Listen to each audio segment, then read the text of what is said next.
우리가 지난 시간에 인간의 통치권 이거에 대해서 공부를 했습니다.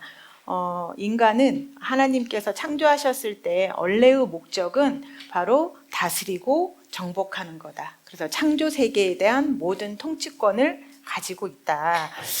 통치권을 가지고 있고 인간은 이 땅에 신이었고 임금이었다. 왕이었다. 인간이 사실 인간이라는 존재는 하나님한테 기쁨도 될 수 있고 슬픔도 될 수 있는 정말 중요한 존재였다는 거죠. 그래서 그 아담의 배신은 정말 그 놀라운 일인 거죠. 어떤 누군가가 가까운 사람이 배신을 때렸을 때 그건 얼마나 놀랐겠어요. 근데 이 아담이 정말 배신을 때린 거죠. 그래서 이 아담이라는 존재는 하나님한테 정말 자신에게 슬픔도 주고 기쁨도 주고 그다음에 자기와 이야기할 수 있는 정말 탁월한 지성을 가졌고 그래서 그 인간에게 모든 권세를 주신 거죠. 그런데 이제 하나님께서 선악을 알게 하는 나무의 열매는 먹지 말라. 네가 먹는 날에는 반드시 죽으리라. 이렇게 하셨는데 바로 아담은 이걸 순종하지 않고 이제 선악과를 먹게 돼서 죽게 되었죠. 근데 우리는 아담을 봤을 때 영적으로 죽었기 때문에 결코 육체적으로는 죽지 않았어요. 그래서 우리가 여기서부터 시작해야 될 부분은 아담의 이 반역이 가져온 새로운 세상에 대해서 우리가 정확하게 알고 있어야 한다는 거죠. 이 아담의 타락은 새로운 세상을 열었어요. 새로운 세상. 우리는 좀 익숙하죠. 그 세상에 살고 있기 때문에. 그런데 우리가 한 번 정도 환기를 시켜야 될 거는 하나님께서 창조하셨던 아담이 바로 새로운 세상으로 넘어간 그 부분을 조금 집중을 해야 한다는 거죠. 그래서 이 아담의 반역이 가져온 새로운 세상에 대해서 새로운 세상은 첫 번째 아담이 바로 사단에게 복종했기 때문에 사단의 지배하로 바뀐 거죠. 두 번째는 아담의 본성이 바뀌었다는 거예요. 그러니까 이 두 가지, 바로 통치자가 바뀌었고 그다음에 본성이 바뀌었다는 거. 그래서 우리가 사실 통치자를 뽑으면 우리도 대통령이 있고 하듯이 대통령을 뽑을 때 그 대통령의 성품은 굉장히 중요합니다. 왜냐하면 그 성품으로 나라를 다스리기 때문에. 그러면 우리의 영적인 통치자는 바로 사단이라는 것입니다. 그래서 사단의 지배하에 있다라는 거. 그리고 사단이 본성을 우리를 바꿨다라는 거죠. 그래서 이 두 부분이 굉장히 여러분 안에 중요하게 자리를 잡아야만 우리가 바로 생명을 받았다라는 거. 이 생명이 바로 해답이거든요. 내 안에 생명이 있어. 이 말이 파워풀해지고 그다음에 내가 문제 앞에 있을 때 내 안에 생명이 있지. 이러는 그때 나는 두려움도 없고 그다음에 절망도 없고 이 상황은 나와 아무런 상관이 없어. 비록 나에게 왔지만 이 상황은 나와 상관이 없어라고 이렇게 굳건하게 서 있을 수 있게 됩니다. 근데 많은 분들이 내 안에 생명이 내 안에 있어라고 말은 하지만 이 부분이 너무 부족해요. 이 부분이 정확하게 안 되어 있기 때문에 이 생명이라는 말이 우리 삶에 큰 영향을 미치지 못하는 것 같아요. 그래서 우리가 이 생명이라는 것이 제자리를 잡기 위해서는 반드시 이 두 부분에 대해서 조금 많이 읽으시고 묵상하시다 보면 이 생명이라는 것이 얼마만큼 우리한테 중요하고 필요한 건지를 깨닫게 되실 것입니다. 그래서 우리 안에 있는 생명은 말씀을 이해할 수 있게 해줘요. 이제 이렇게 말씀을 우리가 듣고 바로 읽을 때 우리는 말씀을 이해할 수 있는 능력, 생명이 와 있죠. 자, 그래서 첫 번째, 우리가 가장 큰 부분은 사단의 지배하로 들어갔다는 거. 그러니까 아담의 반역이 가져온 새로운 세상에서 가장 중요한 거는 통치자가 바뀌었어요. 바로 사단의 통치권 안으로 들어간 거죠. 인간이 가지고 있던 통치권이 사단에게로 다 넘어간 거죠. 그래서 첫 번째 이거부터 한번 같이 보겠습니다. 창조 세계에 대한 사단의 통치권. 예수님께서 침례를 받으신 후에 곧장 성령님의 인도로 광야로 가서 시험을 받게 되시죠. 그때 이제 마귀가 바로 예수님한테 한 말입니다. 자, 이르되 이 모든 권위와 영광을 내가 너에게 주리라. 이것은 내게 넘겨준 것이므로. 정확하게 써 있죠. 사단이 예수님에게 말했어요. 나한테 넘겨줬어. 이 권위를, 영광을. 그래서 내가 원하는 자에게 줄 수 있어. 네가 만일 내게 절하면 다 네 것이 될 거야. 이런 대담한 말을 합니다. 예수님한테 이런 말을 하는 거예요. 지금 사단이. 지금 권세가 나한테 있거든. 내 말 들으면 내가 너한테 권세 줄 수 있어. 예수님한테 하고 있습니다. 근데 만약에 이게 거짓말이었다면 이건 유혹이 아니고 시험도 아니죠. 또 거짓말이었는데 예수님이 몰랐다면 예수님은 우리 대신 죽을 수 있는 신도 아니죠. 그리고 이게 유혹이 아니었다면 이건 시험이 아니잖아요. 그래서 이것은 진리고 절대적인 유혹이었다는 거예요. 예수님한테. 그래서 이 사단이 예수님을 이렇게 딱 데리고 올라가서 다 보여준 거죠. 이거 네가 나한테 복종하면 이 천하 만국을 다 너한테 줄게. 이렇게 말을 했죠. 그래서 이렇게 우리가 여기서 꼭 알고 있어야 될 거는 바로 통치권이 사단에게 넘어갔다는 겁니다. 원래는 인간이 가지고 있었어요. 근데 이 통치권이 사단에게 넘어갔다라는 거. 자, 그다음에 고린도후서 4장 4절에 보면 그 중에 이 세상의 신인 믿지 아니하는 자들의 마음을 혼미하게 하여 그리스도의 영광의 복음의 광채가 비치지 못하게 하느니 그리스도는 하나님의 형상이시니라. 여기 PPT 띄워주시겠습니까? 예, 이 현대어 성경에는 정확하게 이 세상의 신인 사단이라고까지 정확하게 쓰여 있습니다. 예, 그래서 이 세상의 신은 사단이에요.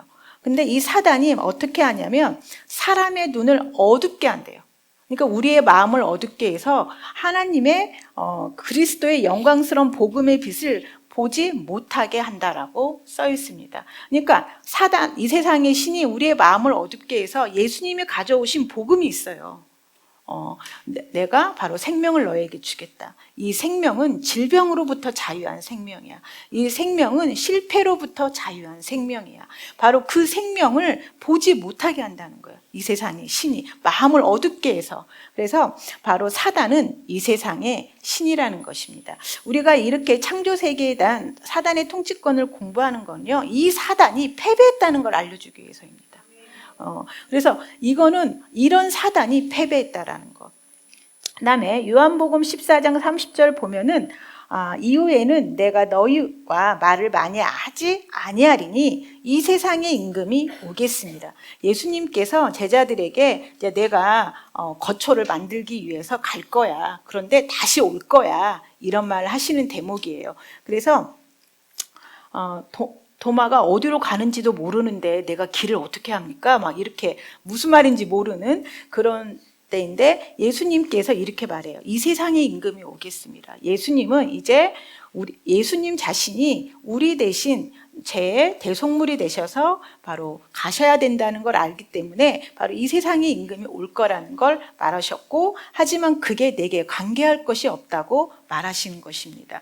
즉 우리도 이 예수님과 같은 고백이 우리의 고백이 돼야 돼요. 사실 이 세상의 임금이 우리에게 어떤 문제를 줄 수 있지만 우리 영이 이제 재창조되었고 우리의 영이 바뀌었고 우리의 영의 본성이 다시 태어났기 때문에 나하고 상관할 게 없다라는 게 우리의 고백이 되어야 됩니다. 바로 우리가 질병에 집중하게 되고 실패에 집중하고 정죄감에 집중하는 것이 아니라 내 영의 본성에 집중하는 것입니다. 그래서 우리의 고백도 역시 나와 관계할 게 없어.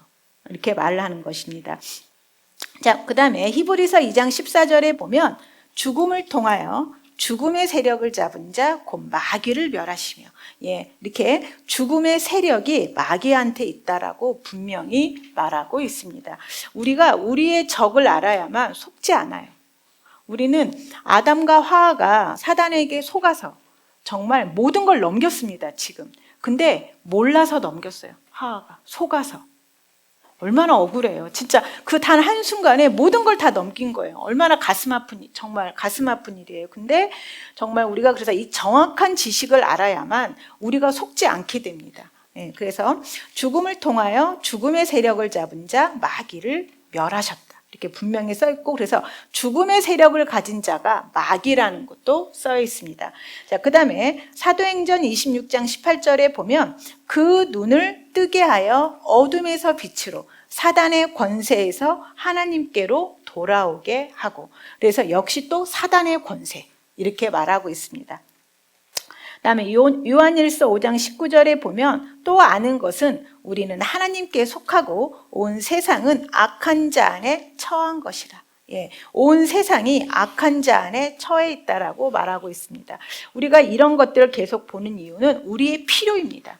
지금 이 세상은 신이 사단입니다. 영적인 아비가 사단인 것입니다. 그러면 우리는 무슨 생각을 해야 되죠? 이 사단을 패배시킬 누군가가 필요한 것입니다. 그러니까 지금 통치자가 너무 악해요. 이 통치자가 어떻게 다스리냐면 죽음으로 다스리는데 이 통치자를 정복할 사람을 우리가 마음 안에서 열망을 해야 되는 것입니다.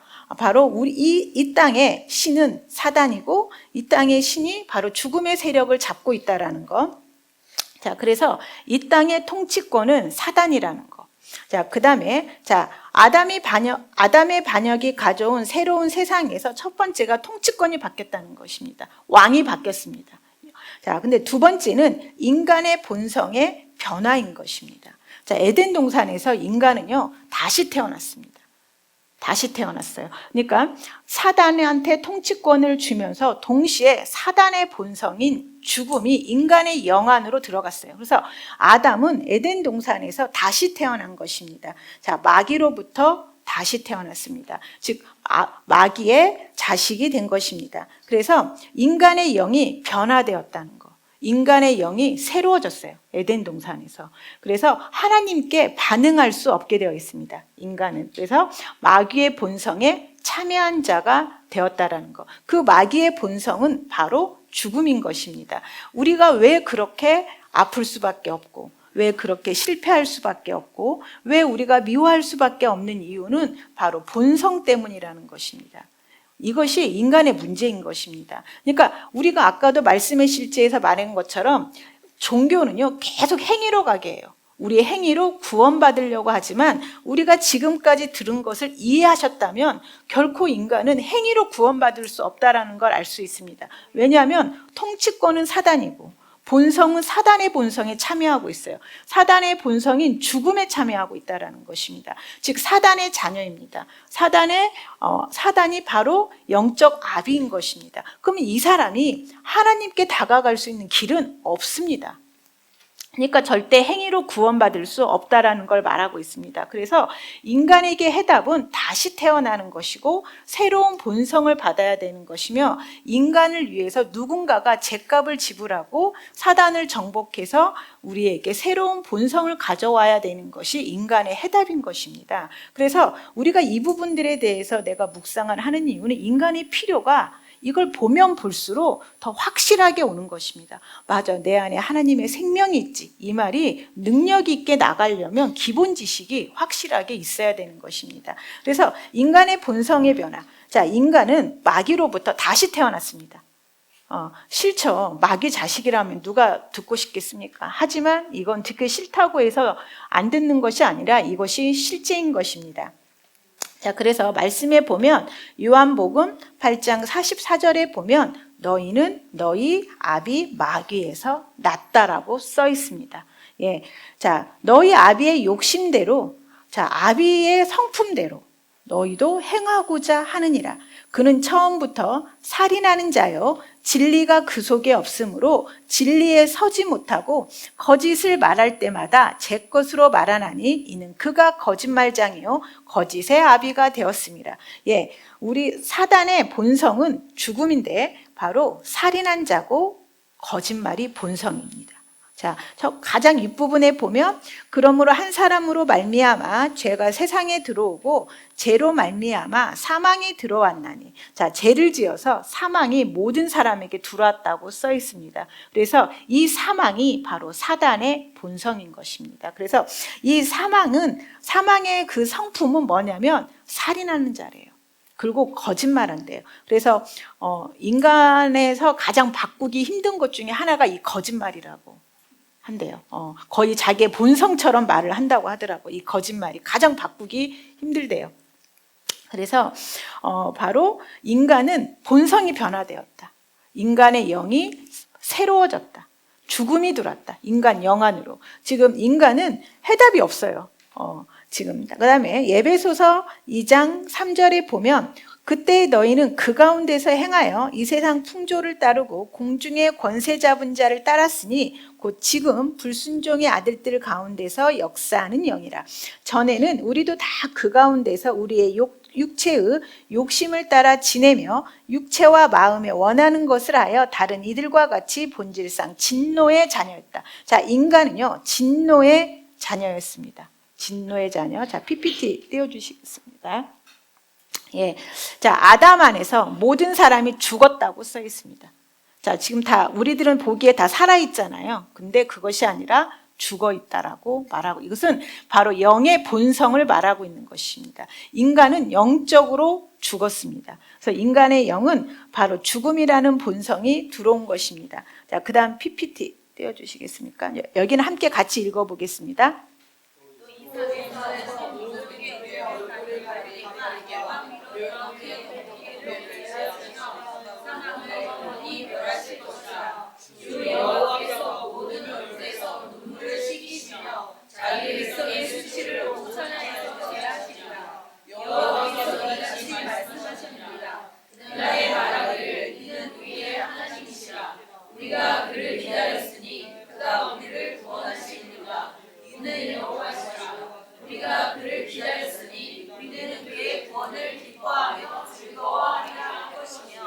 자, 이 산에서 모든 민족의 얼굴을 가린 가리개가 있대요.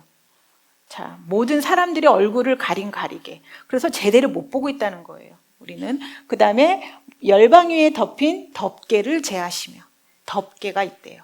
자, 이게 다른 번역본에서는 슬픔의 구름이라고 쓰여 있더라고요. 슬픔의 구름. 그래서 우리가 인간으로 태어난다면 모든 사람은 이래서 슬퍼가 아니라 슬픔의 구름 밑에 있기 때문에 슬픔의 비를 맞아서 그냥 슬픈 거예요. 이게 본성의 특징이라는 거죠. 인간의 본성은 슬프다는 거죠. 그래서 사망을 영원히 멸하실 것이라. 그래서 모든 얼굴에서 눈물을 씻기시며 자기 백성의 수치를 온 천하에서 제하시리라. 자, 이게 인간의 개인의 문제가 아니라 본성의 문제라는 겁니다. 본성의 문제. 자, 그래서 본성의 문제. 여호와께서 이같이 말씀하셨느니라. 그날에 말하기를 이는 우리의 하나님이시라. 우리가 그를 기다렸으니 그가 우리를 구원하시리로다. 이는 여호와시라. 우리가 그를 기다렸으니 우리는 그의 구원을 기뻐하며 즐거워하리라 할 것이며. 그래서 인간의 운명입니다. 인간은 사단의 본성인 죽음이 들어왔고 본성이 변화가 되었고 사단이 이 땅의 신, 바로 황제인 것입니다. 그래서 인간은 그 굴레에서 벗어날 수가 없는 것입니다. 슬퍼할 수밖에 없고 수치를 당할 수밖에 없고 가난할 수밖에 없고 아플 수밖에 없고. 우리는 어떻게 속았냐면 네가 행동을 잘못해서 그랬어. 행동으로 들어가게 합니다. 계속. 네가 조금만 더 잘하지. 그런데 성경은 뭐라고 말하냐면 본성의 문제야. 그래서 해답은 뭐냐면 바로 구원을 기다려라. 이것입니다. 그래서 바로 자, 그다음 PPT 한번 띄워 주시겠습니다.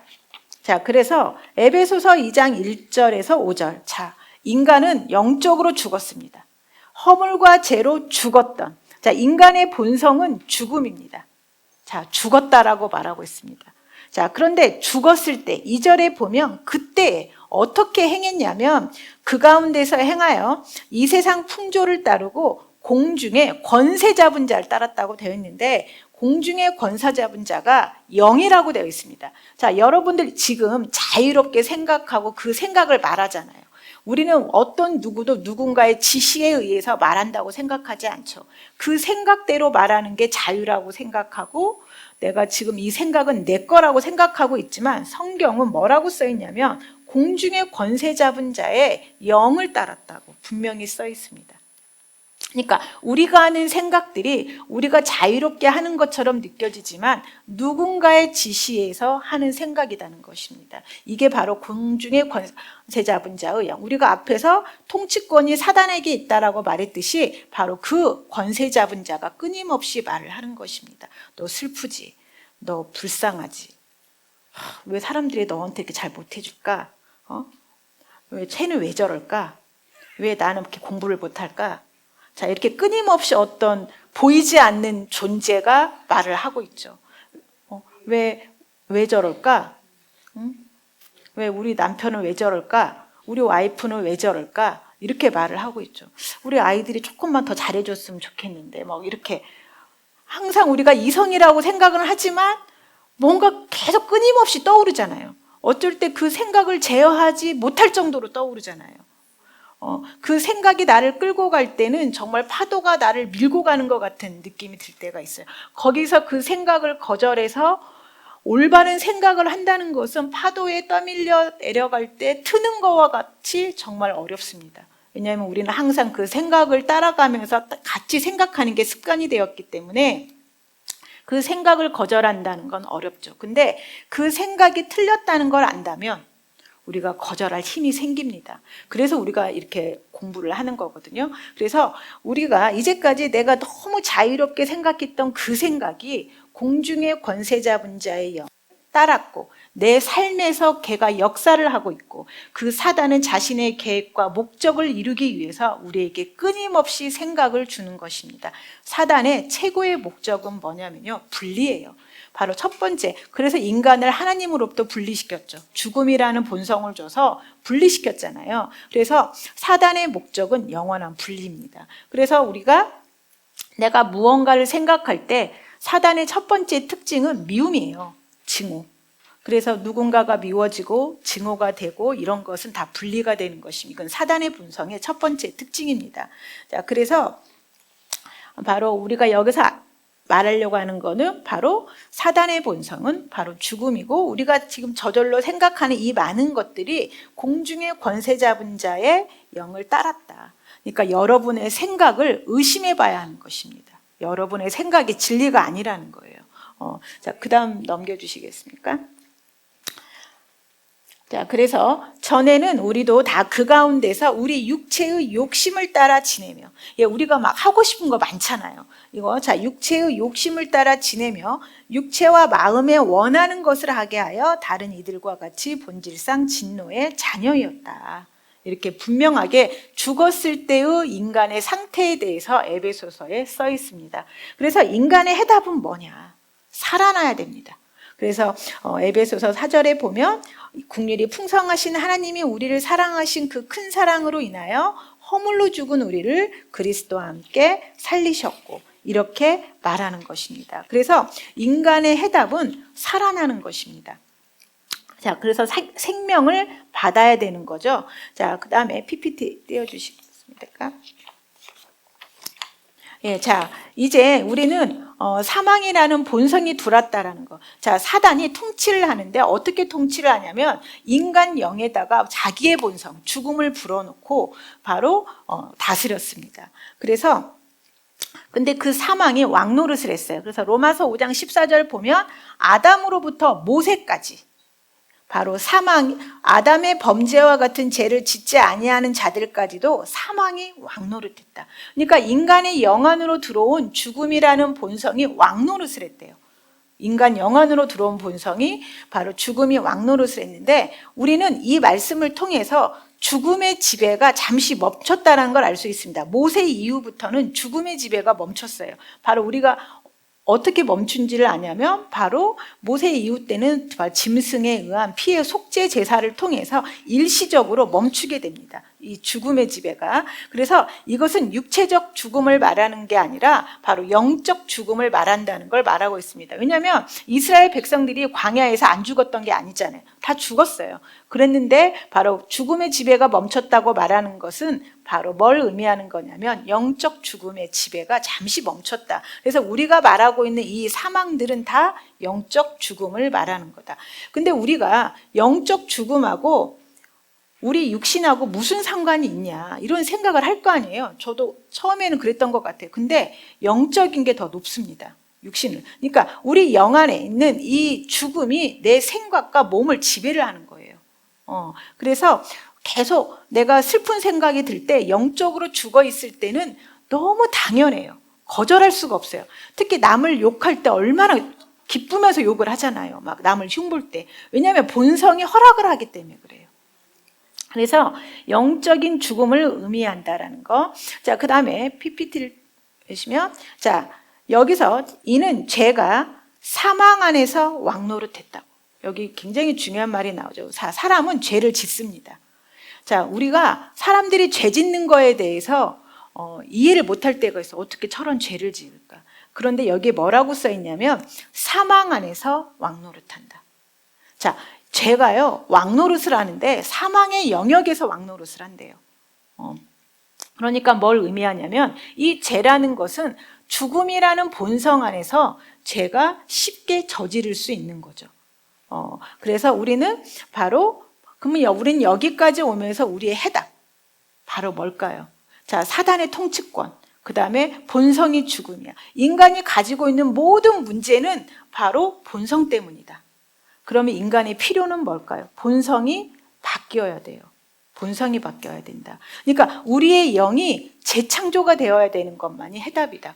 본성이 여전히 아프고, 본성이 여전히 누군가를 미워하고, 본성이 여전히 누군가 실패하고 이런 거라면 본성이 바뀌어야 돼요.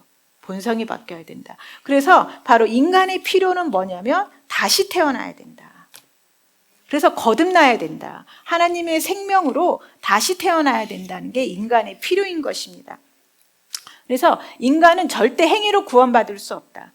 인간은 누군가가 인간의 죄값을 지불하고 새로운 본성을 주어야 된다. 즉 새로운 탄생을 해야 된다. 그래서 우리가 예수님을 구원자와 주님으로 인정하고 시인할 때 우리는 하나님의 생명을 받죠. 여기서 이 생명은 개념이 아니에요. 그냥 생명을 받았다고 쳐. 이게 아니라 바로 우리가 이제까지 죽음을 받아서 이 땅에서 살 때 죽음은 굉장히 효력을 미쳤죠. 우리에게. 우리가 실패할 수밖에 없고 아플 수밖에 없고 가난할 수밖에 없고 그렇게 만들었던 장본인의 본성이 죽음이었다면 여러분이 예수님을 영접함으로 인해서 받은 생명도 반드시 효력이 있다는 것입니다. 그래서 예수님께서 이 세상에 임금이 오겠지만 너가 아무 상관이 없어요. 이 말이 바로 그것입니다. 우리가 아플 수 있어요. 이 땅에서 살면서. 왜냐하면 이 땅은 여전히 사단 거기 때문에.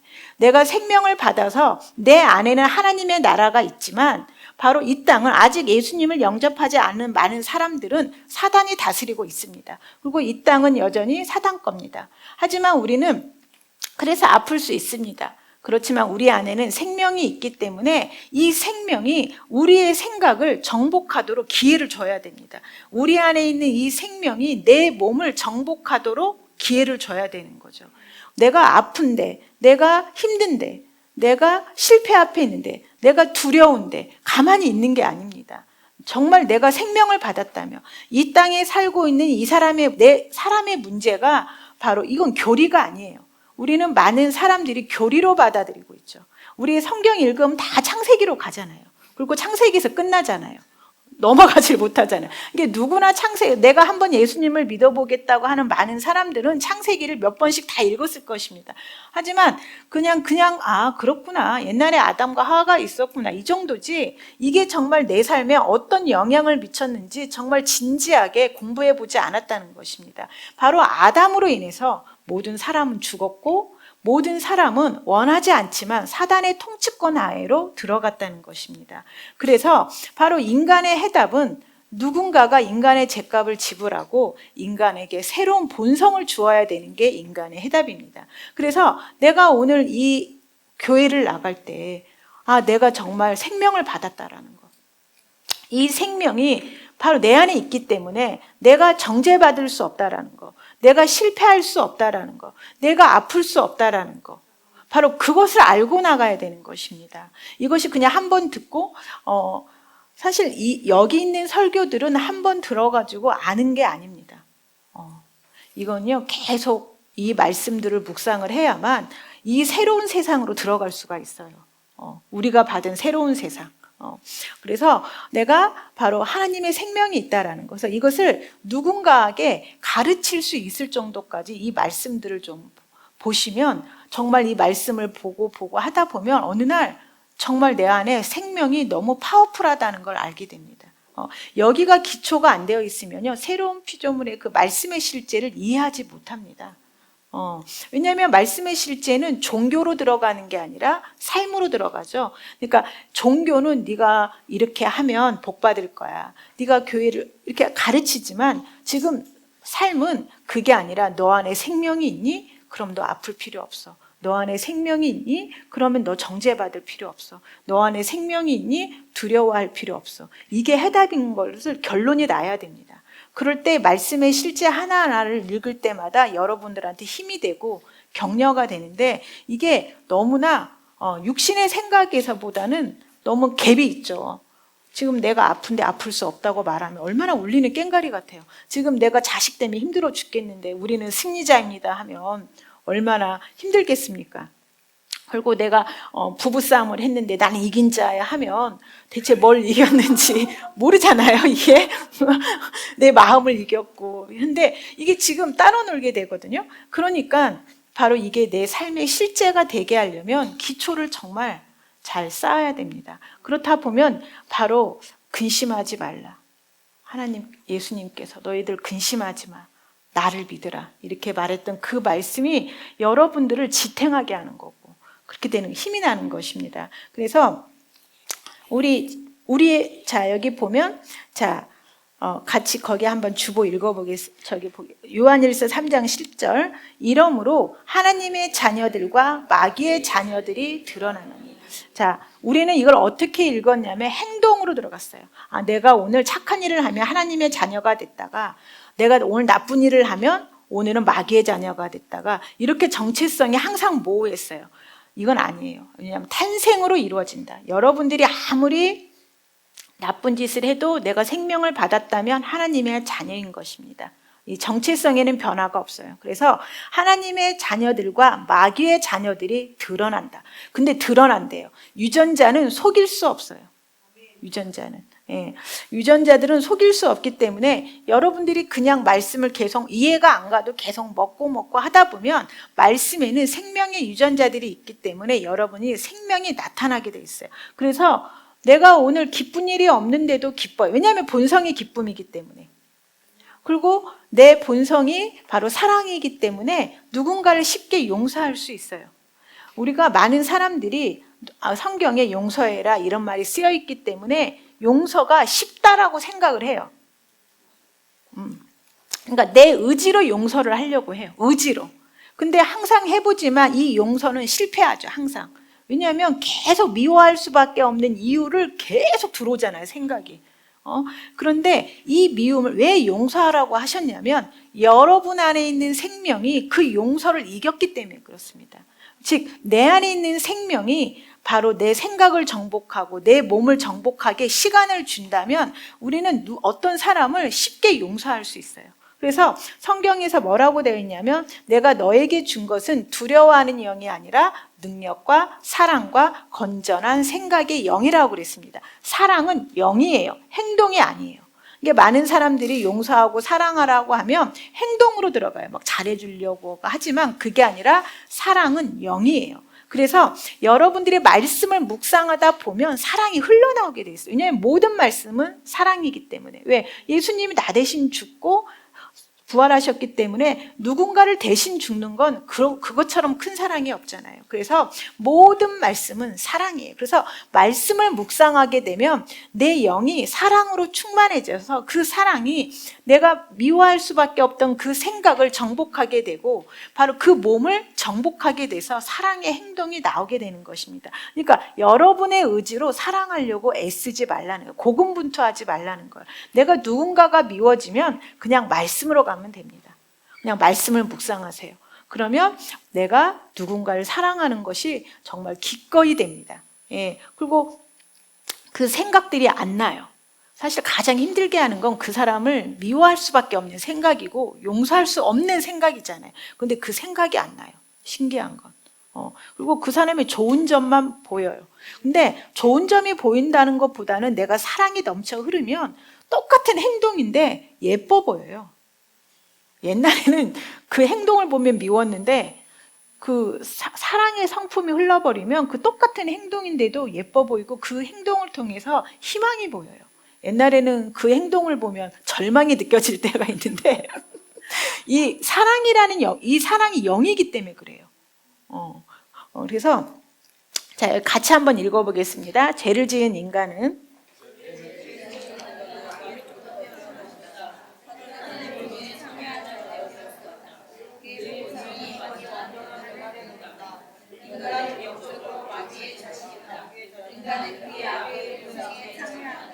예. 자, 죄를 지은 인간은 마귀로부터 태어났다라는 거. 자, 인간은 마귀로부터 태어났습니다. 본성이 죽음입니다. 사단의 본성에 참여한 자입니다. 자, 그의 본성이 완전한 변화를 겪었다는 것입니다. 영적으로 마귀의 자식입니다. 바로 아비의 본성에 참여한 것입니다. 자, 여기까지 잘 읽었다면 스스로 결론이 나셔야 됩니다. 자, 인간의 필요는 뭘까요? 새로운 본성을 받는 것입니다. 그래서 영적 기도는 새로운 본성을 받는 것입니다. 네가 바로 하나님이 예수님을 죽은 자들로부터 살리신 걸 마음으로 믿니? 그리고 예수님을 구원자와 주님으로 시인하니? 그러면 이제 하나님의 생명, 하나님의 본성을 받을 수 있어. 그렇게 되면 여러분 안에 들어온 새로운 생명은 인간의 생명과 완전히 다릅니다. 우리는 이제부터 이런 새로운 생명으로 태어났기 때문에 그럼 어떻게 살아야 될까? 어떻게 살아야 될지 그걸 배워야 됩니다. 그래서 누가 그러더라고요. 우리는 항상 반성의 모드로 산다고. 근데 반성의 모드가 아니라 본성의 모드로 살아야 한다고. 종교는 반성하게 하죠. 내가 뭘 잘못했어. 근데 그게 아니라 본성의 모드. 내가 누구이지? 나는 하나님의 생명이 내 안에 있어. 그러니까 나는 누군가를 두려워하지 않고 난 담대하고 강하고 담대하고 남을 미워할 수 없어. 이것이 여러분의 저절로 막 떠오르는 생각이 돼야 됩니다. 나는 정죄함이 없어. 누군가를 볼 때마다 정죄함이 들 때가 있어요. 내가 조금 더 잘해줬어야 되는데, 내가 어떻게 해줬어야 되는데. 근데 그거는 사단의 공격입니다. 예. 그래서 나는 그런 생각이 올라올 때마다 나는 하나님의 생명이 있고, 그래서 정죄함을 예수님께서 정복하셨어. 나는 정죄함이 없어. 나는 의야. 나는 담대. 이렇게 고백을 하셔야 됩니다. 이걸 진짜 믿고 고백을 하셔야 됩니다. 그래서 우리의 필요는 바로 뭐냐면 바로 하나님의 생명입니다. 다시 태어나야 됩니다. 에덴 동산에서 아담이 죄의 본성으로 사단의 본성으로 다시 태어난 것처럼 여러분도 이제 다시 태어나야 됩니다. 바로 여러분의 영이 신성한 존재로 다시 태어나야 되는 것입니다. 그래서 근데 이 본성을 받으면요, 가장 첫 번째 증거가 사랑하게 된대요. 사랑하게 된대요. 이 본성을 받으면. 그래서 성경에 뭐라고 쓰여 있냐면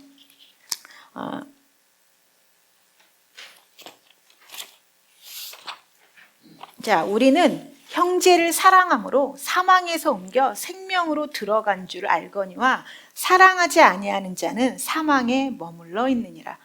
그 형제를 미워하는 자마다 살인하는 자니. 자, 성경에는 미워하는 자마다 살인하는 자래요. 여기 다 살인자가 있는 거죠, 이게. 다 누구나 미워하잖아요, 이게. 이게 살인자가 있는 거죠. 자, 살인하는 자마다 영생이 그 속에 거하지 아니하는 것을 너희가 아는 바라. 자, 이거는 뭘 알려주는 거냐면, 내가 미워하면 안 되는데, 이걸 알려주는 게 아니에요. 네 안에 영생이 있니? 그러면 너는 사랑하게 돼 있어. 영생의 기능을 알려주고 있어요. 내가 지금 누군가를 막 미워하고 있다면 여러분들 뭐가 필요하다는 거죠? 영생이 필요하다는 거예요. 이 영생이 있으면 사랑하게 된대요. 영생이 있으면.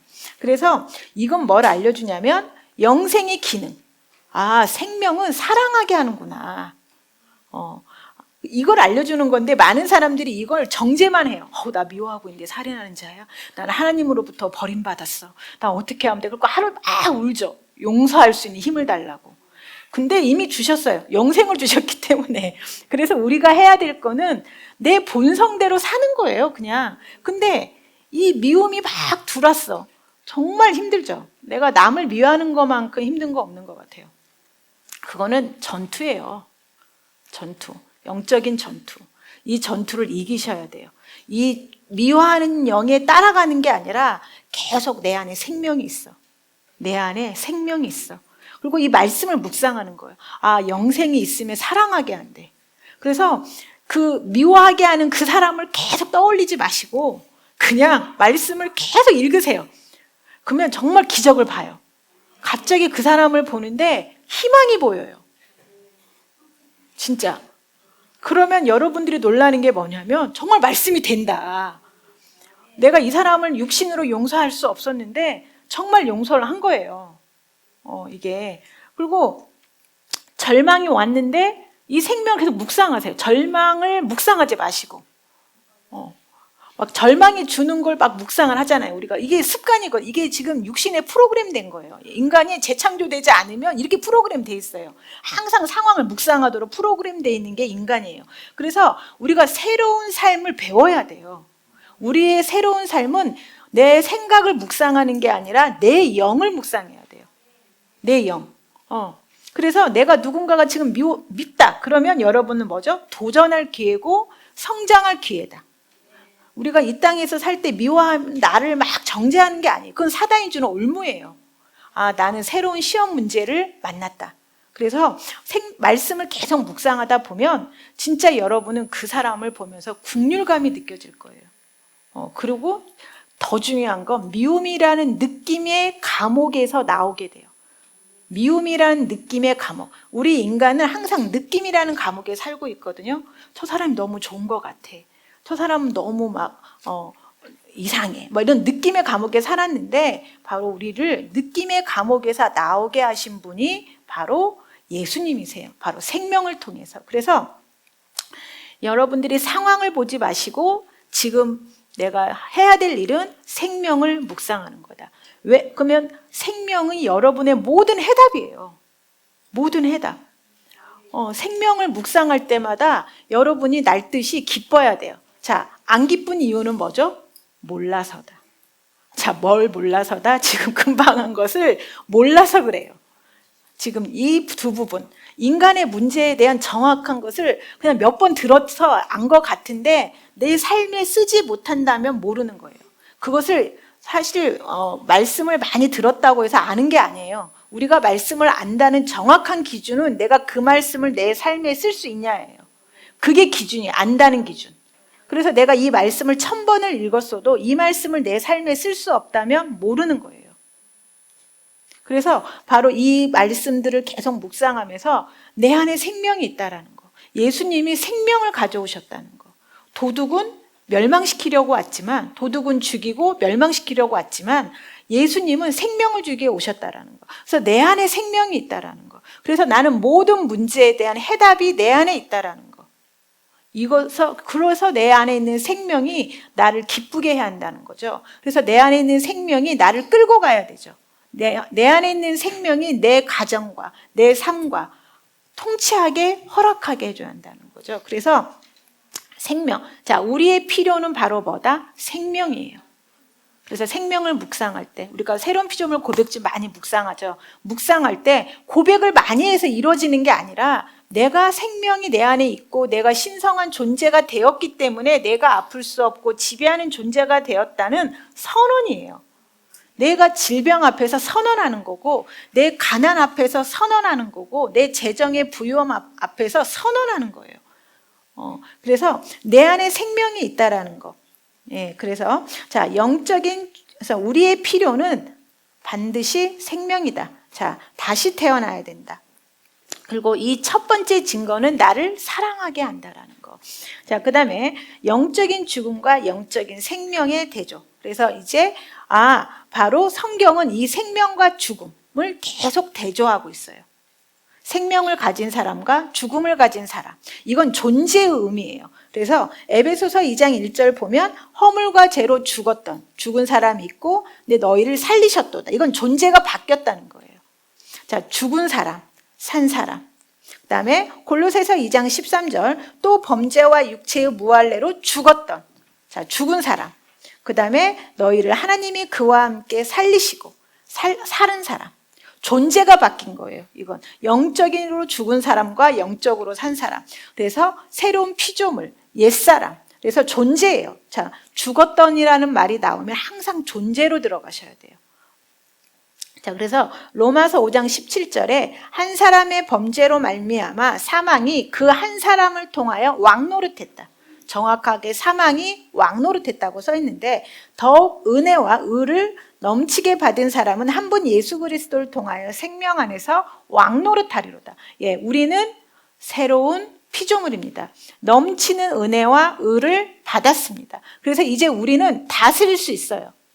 실패를 다스릴 수 있고 가난을 다스릴 수 있고 질병을 다스릴 수 있어요. 그래서 자, PPT 띄워주시겠습니다.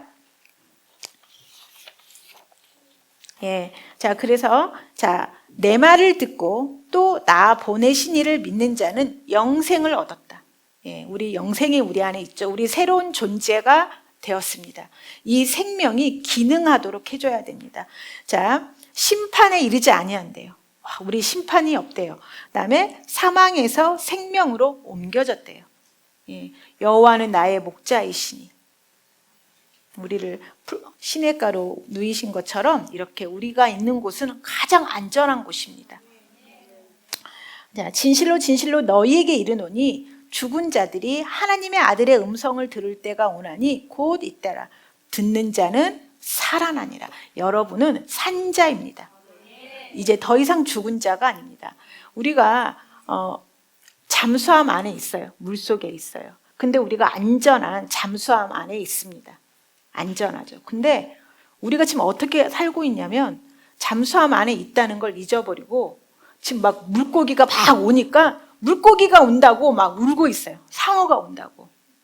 창문을 통해서 상어가 오니까 자기가 잠수함에 있다는 걸 잊어버리고 상어만 보이는 거예요. 그래서 막 우는 거예요. 근데 우리는 어디에 있죠? 상어가 올 수 없는 잠수함에 있습니다. 이게 생명의 영역이에요. 그래서 우리가 밖에 있는 풍경에 의해서 우리를 걸로 끌고 가지 않게 하십시오. 우리는 바로 가장 안전한 생명의 영역, 안전지대에 있습니다. 이거는 여러분을 위로하려고 하는 말이 아니라 실제입니다. 예수님이 이러기 위해서 오셨어요. 그래서 우리 안에 생명이 있고 이 생명은 안전지대입니다. 지금 상어가 오고 막 파도가 밀려와도 여러분들은 이걸 확신한다면 어떨까요? 상관이 없다. 관계할 게 없다. 그리고 그걸 보면서 어떻게 할까요? 기뻐하겠죠. 야, 얼마나 안전한 곳이냐. 상어가 와서 바로 우리 창문에 부딪혔을 때 상어가 아파하는 걸 보면서 웃을 거 아닙니까? 근데 상어만 보고 무서워하는 거예요, 지금. 자, 이건 뭐 때문이다? 지식의 부족 때문이다. 그래서 우리 안에 생명이 있기 때문에 이 생명한테 맡기십시오. 우리의 몸도 맡기고 재정도 맡기고 자녀도 맡기고. 예, 오늘 여기까지 하겠습니다.